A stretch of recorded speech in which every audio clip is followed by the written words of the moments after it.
বন্ধুরা, আইপিএল 2025-এর প্রথম ম্যাচে কলকাতা নাইট রাইডার্স আরসিবির বিরুদ্ধে ঘরের মাঠে হেরেছে। বাট ওই ম্যাচটায় আন্দ্রে রাসেলকে দিয়ে বোলিং করায়নি। আর এটা নিয়ে কিন্তু ইতিমধ্যে একটা মোটামুটি ভয় তৈরি হয়েছে কেকেআর ফ্যানদের মনে, যে আন্দ্রে রাসেল কি সম্পূর্ণ ফিট আছেন নাকি আন্দ্রে রাসেলের ইনজুরি রয়েছে। এটা নিয়ে কিন্তু একটা ভয় তৈরি হয়েছে। তো এই ভিডিওতে আন্দ্রে রাসেল এই মুহূর্তে কেমন আছেন, ফুলি ফিট আছেন নাকি শুধুমাত্র ব্যাটিং এর জন্য খেলছেন, সেটা জানাবো। আর তার সঙ্গে সঙ্গে বন্ধুরা, আজিঙ্কে রাহানে ইডেনের পিচ কেমন চান সেটা কিন্তু তিনি নিজের মুখেই জানিয়েছেন। এবং আরসিবির বিরুদ্ধে হারার পর কেকেআর টিমে কি পরিবর্তন হবে এবং কি করা উচিত, ভবিষ্যতে কি ভাবছেন সেটাও কিন্তু কনফারেন্সে এসে জানিয়েছে। তো সম্পূর্ণ ভিডিও দেখুন, সবকিছু ডিটেলসে জানাবো এই মুহূর্তে কেকেআর টিমের সম্পর্কে কি কি আপডেট আছে। আর ক্রিকেট সংক্রান্ত সমস্ত আপডেট পেতে চ্যানেল সাবস্ক্রাইব করে রাখুন। তো বন্ধুরা, কলকাতা নাইট রাইডার্স কিন্তু প্রথম ম্যাচ হেরেছে আরসিবির বিরুদ্ধে। একটা অঘটন ঘটেছে প্রথম ম্যাচেই আইপিএল 2025-এর। বাট এই মুহূর্তে কিন্তু কেকেআর টিম গুয়াহাটিতে পৌঁছে গেছে রাজস্থান রয়্যালসের বিরুদ্ধে আইপিএল 2025-এর দ্বিতীয় ম্যাচ খেলার জন্য। তবে এই দ্বিতীয় ম্যাচ খেলার আগে আন্দ্রে রাসেলকে নিয়ে কিন্তু কেকেআর টিমের ফ্যানদের মধ্যে একটা ভয় তৈরি হয়েছে। কারণ আরসিবির বিরুদ্ধে যে ম্যাচটাতে আন্দ্রে রাসেলের এক্স ফ্যাক্টর হওয়া উচিত ছিল, ওই ম্যাচটাতে আন্দ্রে রাসেল না ব্যাটিং এ পারফরমেন্স করতে পারছে, না আন্দ্রে রাসেলকে দিয়ে বোলিং করানো হয়েছে। দেখো, প্রথমত আন্দ্রে রাসেল ব্যাটিং এর জন্য পুরোপুরি প্রস্তুত রয়েছেন, বোলিং এর জন্য পুরোপুরি প্রস্তুত রয়েছেন, অর্থাৎ 100% ফিট রয়েছেন, এটা নিয়ে কোনো সন্দেহ নেই। আর এই আপডেটটা কিন্তু দিয়েছেন ক্যাপ্টেন আজিঙ্কে রাহানে নিজেই। তবে আরসিবির বিরুদ্ধে আন্দ্রে রাসেলের ব্যাটিং ব্যর্থতা নিয়ে কিন্তু কেকেআর ফ্যানরা চিন্তিত নয়। একটা দুটো ম্যাচে প্রত্যেকটা ব্যাটসম্যান খারাপ পারফরমেন্স করতে পারে, 0 রানেও আউট হতে পারে, 2-4 রান করেও আউট হতে পারে।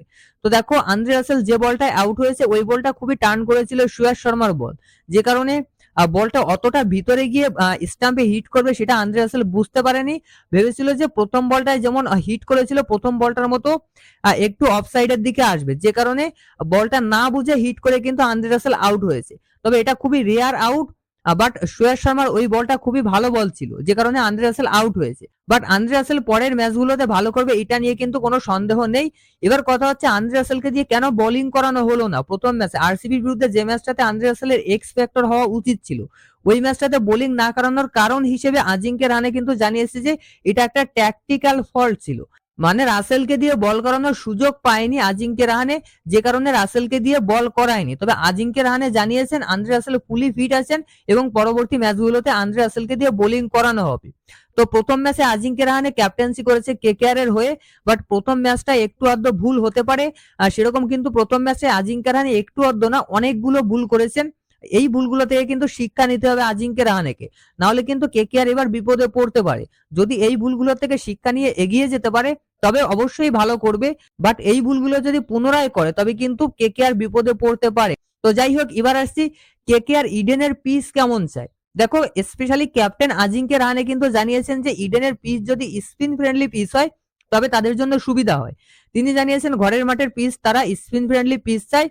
এবং তিনি এটাও জানিয়েছেন যে আমাদের মেইন বোলিং পাওয়ার হচ্ছে স্পিন পাওয়ার। সুনীল নারিন বরুণ চক্রবর্তীকে ডেডিকেট করে এই কথাটা বলেছেন, এটা তো সবাই বুঝতে পারছেন যে তারা যদি স্পিন ভালো করতে পারে, যদি বল টার্ন করাতে পারে তাহলে অবশ্যই কেকেআর ম্যাচ জিতবে। তবে কেকেআর এর হোম গ্রাউন্ডের পিচ কিউরেটর সুজন মুখার্জি তিনি কিন্তু জানিয়েছেন ইডেনের পিচ যেমন ছিল গত বছরও যেমন হয়েছে এবছরও তেমন হয়েছে, এবং তিনি যতদিন পিচ কিউরেটর থাকবেন ততদিন কিন্তু ইডেনের পিচ সেম পিচ হবে, অর্থাৎ 200+ রান আপনাকে করতেই হবে। আপনি যদি প্রথম ইনিংসে ব্যাটিং করেন আপনাকে 215 220+ রান কিন্তু অবশ্যই করতে হবে যদি ম্যাচ জিততে হয়। এটা কিন্তু তিনি টার্গেট করে বলেছেন কেকেআর এর ব্যাটিং ব্যর্থতাকে। কেকেআর এর ব্যাটসম্যানরা প্রথম ম্যাচে ব্যর্থ হয়েছে, যে কারণে কিন্তু কেকেআর এর ব্যাটসম্যানদেরকে স্পেশালি টার্গেট করে এই কথাটা বলেছেন পিচ কিউরেটর সুজন মুখার্জি। তো যাই হোক, এই ছিল কেকেআর সম্পর্কে কয়েকটি আপডেট। ভালো লাগলে অবশ্যই লাইক করবেন। ক্রিকেট সংক্রান্ত সমস্ত আপডেট পেতে চ্যানেল সাবস্ক্রাইব করে রাখবেন। ধন্যবাদ।